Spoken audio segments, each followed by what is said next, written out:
சங்கீதம் 95:1. கர்த்தரை கெம்பீரமாய் பாடி நம்முடைய இரட்சண்ய கன்மலையை சங்கீர்த்தனம் பண்ண கடவோம் வாருங்கள். விளக்கம். இரட்சண்ய கன்மலை என்றால் ரட்சிப்பை அருளும் தேவன் என்பதாகும்.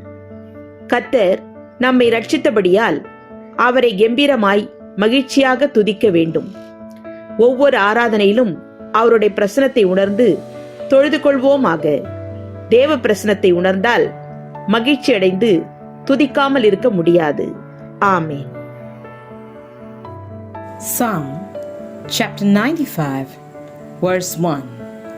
Oh come, let us sing to the Lord.